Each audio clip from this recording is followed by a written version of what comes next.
Ternyata seorang Roy Suryo dulunya merupakan salah satu pendukung Jokowi dan sekaligus juga merupakan korban dari kebohongan Jokowi itu sendiri.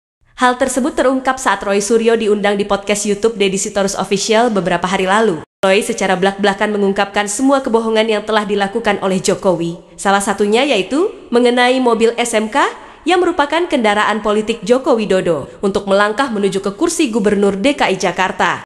Untuk lebih jelasnya, marilah kita ikuti cuplikan dari obrolan menarik yang disampaikan oleh Deddy Sitorus bersama narasumbernya, pakar telematika Roy Suryo.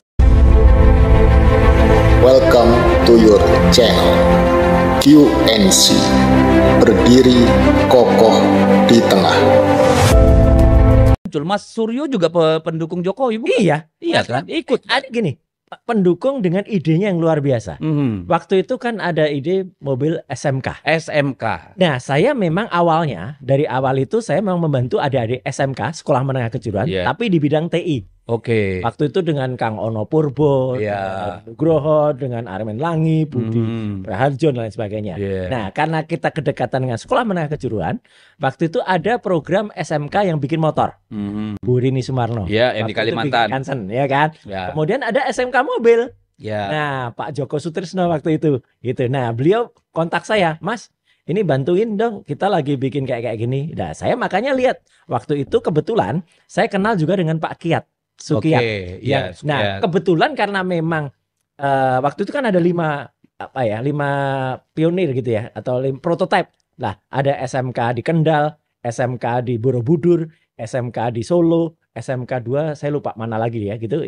Tapi yang paling bagus memang yang di Solo. Karena kerja dengan Pak Kiat. Pak Kiat kan profesional, bikin bengkel. Nah, karena saya kenal dengan Pak Kiat juga ngomong, ya udah kita ikut bantu. Tujuan kita sederhana, Mas. Memang untuk mendidik adik-adik itu, untuk mereka supaya punya kerjaan jelas. Kemudian saya memang ya sudah kenal juga dengan Pak FX Rudi, Pak Wali Solo, Pak FX Rudi Adiatmo, ya. Kemudian ya kita sama-sama. Bahkan Mas, ini yang mungkin ya 1-2 orang sudah ngerti, tapi banyak juga yang belum ngerti. Yang sebenarnya real nyetir SMK dari Solo sampai Jakarta ya kami berdua. Sama Pak Jokowi. Dengan Pak Rudi. Oh, dengan Pak Rudi. Iya, betul. Jokowinya naik pesawat. Dia naik pesawat malah. Tapi dia sendiri nggak yakin kali mobil. Tapi kan pemberitaannya kan seolah-olah Jokowi naik mobil itu kan. Iya, emang dia jago sih soal gimmick. Nggak ada lawan. Dan yang nungguin mobil itu di balai uji emisi di Serpong, ya itu ya berdua, Pak Rudi sama saya. Sampai mobil itu tadinya kan nggak lolos. Terus gimana caranya supaya lolos? Kita catalytic converternya kita ubah karena kan bensin di Indonesia kurang bagus, sampai itu lolos. Nah, dari situ yang saya kaget, Mas. Begitu itu selesai, ya udah ditinggal gitu aja oleh Pak Jokowi. Iya. Lah kan repot ini. Artinya publikasinya sudah bukan gencar sampai ke TV nasional yang sekarang viral itu, ya, yang dengan ada pesanan 6.000 unit itu. Yang saya pikirkan bukan cuma itu. Adik-adik yang sudah kita bina punya harapan untuk bikin mobil rakyat. Ternyata zong kan? Pak Rudi sudah bikin 1 unit yang namanya unit kayak ya mini pabrik gitu lah, yang ada di Solo, ya itu juga ternyata kan terus dia nganggur, ya kan, terus ini gimana sih? Ternyata kan hanya dipakai untuk kendaraan politik. Iya, jadi kalau mobil biasa itu untuk naik naik gunung, gitu ya. Kalau ini naik jabatan, pansos. Memang top, artinya top. Ya itu. Top. Semua kita terenyuh ya dengan waktu itu ya, karena itu inovasi lokal. Persis. Ya, dan kita melihat waktu itu juga Pak Jokowi ini kan merakyat banget lah. Ya. Dan gini loh, Mas. Benar-benar ini baru saya cerita juga ya di podcast ya. Saya jarang cerita. Artinya gini, ketika launching itu SMK, itu kan memang saya akui ya, yang namanya Joko Widodo itu mau pandai betul untuk ahli marketing, gimmick ya. Dan memang untuk memainkan tokoh gitu ya. Itu pintar. Jadi kan waktu itu dia tanya, Mas, ini gimana cerita? Oh, saya cerita gini, supaya ini pantas ceritanya gitu. Itu kan Solo. Kita harus ingatkan masyarakat soal mobil pertama Indonesia itu dari mana. Mobil pertama Indonesia itu memang yang beli adalah Sri Susunan Pakubuwono ke-10 Solo. Sebelum orang berpikir.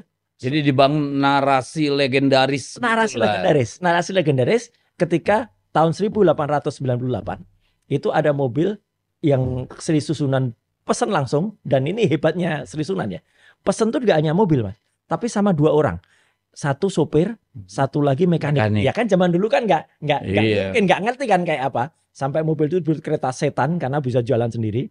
Dan Sri Susuhunan itu kemudian benar-benar menjadi, bahkan tidak hanya di Indonesia, tidak hanya Asia Tenggara, itu mobil pertama termasuk di Asia yang didatangkan.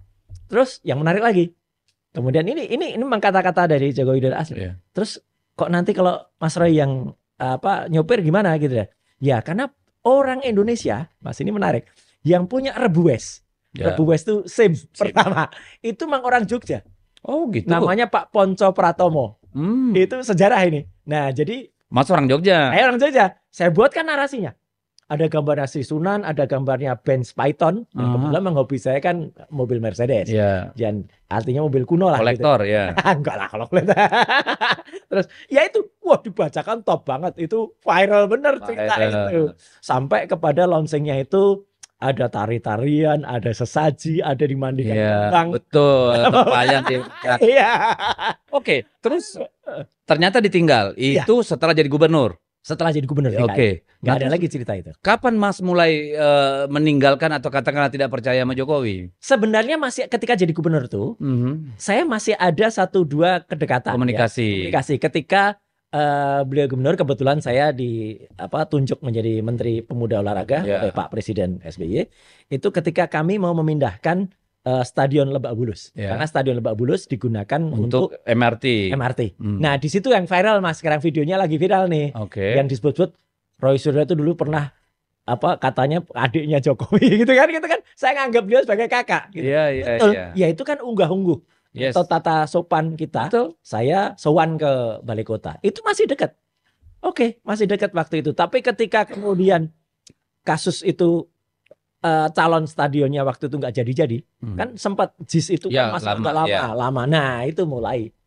Jadi kan itu sudah pelanggaran. Mulai distrust. Pelanggaran terhadap undang-undang keolahragaan. Nggak tiba-tiba MRT-nya dibangun dan lah kita kan harus bertanggung jawab pada Jakmania kan. Betul. Mau stadionnya mau di mana? Ya kan. Di Menteng udah nggak bisa. Betul kan, udah nggak mungkin di sini. Nah yang dituduh kan kantor Kemenpora. Dituduh kami itu melakukan, ya mungkin dikatakan udah terimalah apalah. Nah itu, jadi saya nagih-nagih. Kalau itu memang jagoan urusan begitu. Gitu, jadi artinya itulah mulai. Dari situ sudah mulai inilah ya. Dan yang menarik ketika. Berarti itu berapa lama? 2 tahun? Nggak lama lah, itu ya sekitar 1-2 tahun. 1-2 tahun. Berarti saya lebih lama tertipu. Dan saya sudah benar-benar memisahkan atau nggak sepakat itu ketika tahun 2014. 2014 itu pada saat malam peringatan kemerdekaan, saya pulang dari Rengas Dengklok waktu itu karena kita bikin acara Kemenpora di sana. Itu di kantor Kemenpora, saya mentaskan wayang. Yang wayang itu sekarang sering saya pentaskan. Namanya Petro Jadi Ratu. Itu marah. Itu lukisannya. Lah ya itu. Petro Jadi Ratu. Saya kadang-kadang bawa wayang. Petro Jadi Ratu. Nah itu kabarnya yang saya dengar marah besar. Terhina. Ya karena simbol-simbol kultural kayak begitu kan sangat dipedulikan oleh. Dia di Petro Jadi Ratu tuh jadi Prabu Wel Keduel Beh, kantong bolong gitu. Dan terbukti sekarang Mas, kantongnya bolong. Ya toh 11 triliun 11.000 triliun di kantong. Bolong semua kan. Nah, tapi ada yang nggak bolong di mana-mana juga. Nempel. Nah, itu ceritanya. Jadi semenjak dari itu memang sudah beda. Ya. Jadi ini kan biar pemirsa tahu juga. Bahwa kalau mendukung orang itu juga ada batasnya. Ada, meskipun saya dengan orang-orang yang tadi saya sebut dekat ya, kayak Pak FX Rudi. Sampai sekarang kami masih komunikasi interaksi dengan Pak Sukiyat. Yang Pak Sukiyat juga dulu awalnya kan Pak Kiat yang ngeluh pertama soal SMK itu, Mas kalau ingat atau pemirsa di STV ini ingat, itu dulu kan mobil itu kan namanya Kiat SMK. Tapi nama Kiat tiba-tiba dihalinkan, ditendang gitu aja. Iya. Karena nggak mau orang lain yang punya branding di situ. Jadi kan ternyata menendang orang dekat itu memang sudah sering. Iya, memang punya karakter sedikit tega, bahkan mungkin agak tega gitu ya. Jangankan orang dekat, menendang ibunya saja mau. Ibu. Saya nggak mau sampai ke sana. Hal-hal yang pribadional walaupun kita tahu, oke lah jangan dulu.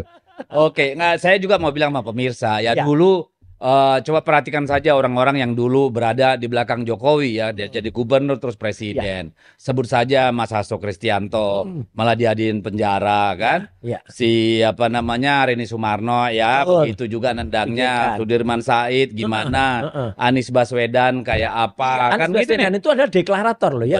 Awal betul. yang naik mobil bukan naik mobil naik bajainya kan Betul. yang bawakan kan Mas Anies waktu itu. Iya, jadi bukan hal yang aneh. Bahkan dulu Pak Prabowo yang setiap hari menghina-hina, melecehkan Pak Jokowi aja bisa memuja-muja sekarang.